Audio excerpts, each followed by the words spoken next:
Coach, we will start you with a few questions and then move on to Bobby. You've compiled the fourth highest winning percentage among Titan head coaches with at least 3 years as the head coach in Westminster history.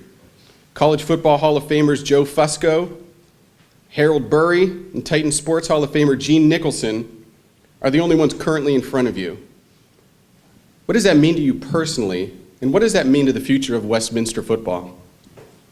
Before I start, I'd like to echo what Joe Durko said about Thomas More. Just wanted to, say that as a competitor, it's going to be tough for us not to have you in the league, because every year we certainly enjoy competing against that team. That's a class team.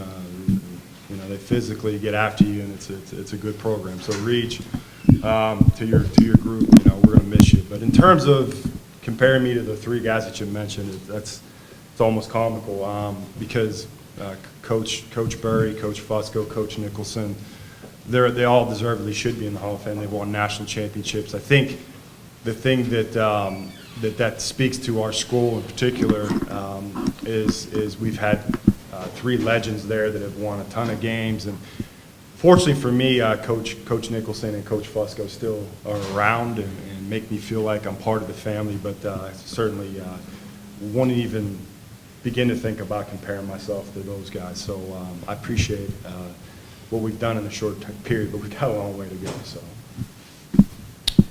Westminster's defense returned 7 starters from a season ago, a year that the Titans were first in the PAC in scoring defense, total defense, and pass defense. Talk a little bit about your top returners on that side of the ball, including the senior sitting next to you. Yeah, we feel good about what we have coming back defensively. We always think about what our strengths are as a team, and we feel like defense and special teams is 1A and 1B, and so I'm excited about the guys that we have back from that group. They played a lot of football.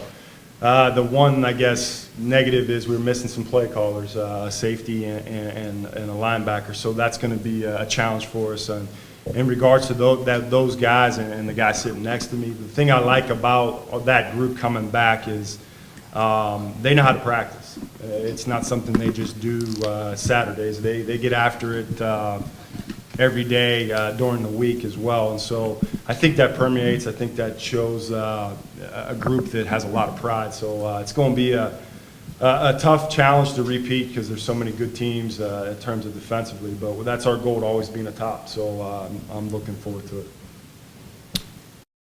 Your first Westminster recruiting class that includes starters like defensive back Todd Jeter, wide receiver Demetrius Bentley, running back Dominique McKinley, linebacker C.J. Armstrong, quarterback Paul Colombo, will all be playing their final season this year. What have these student athletes meant to your team, and what are your expectations for them this year? Personally, they've meant everything. When I came in, we were in a situation where we were selling a vision of what the program needs to look like, and that's not easy to do. A lot of kids nowadays, they want to see those results right away, and we had to have a group of guys that sort of believed in what we were doing. The one thing that is the byproduct of that is they've played. I would be reminiscent saying that I might have guys that have started every game in their career. That's a unique situation to be in, and they're finally seniors now. So our expectations for that group are high. I think they've matured a lot. I think they've been competitive, and I know they want to win a championship. But sometimes wanting to win and learning how to win are completely two different things. And I believe this group has the ability to get themselves in a position to try to do it.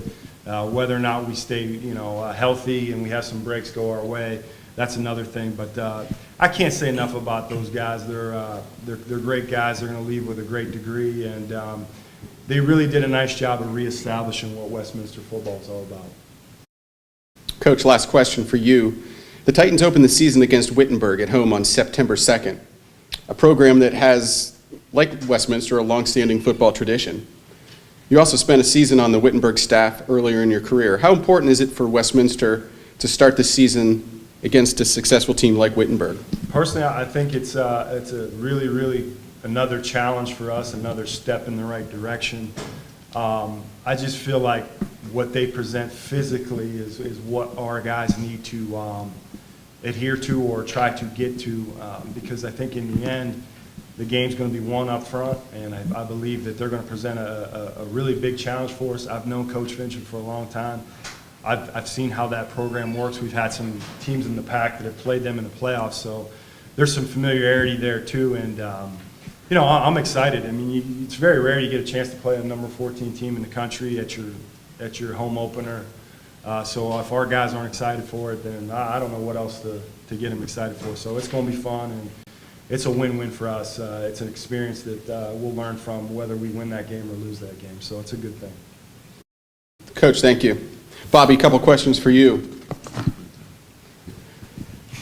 You were initially recruited as a quarterback when you transferred from Division II Cal PA. You moved to defensive end, a position you've never played before, during last year's preseason, and went on to earn All-PAC second team honors.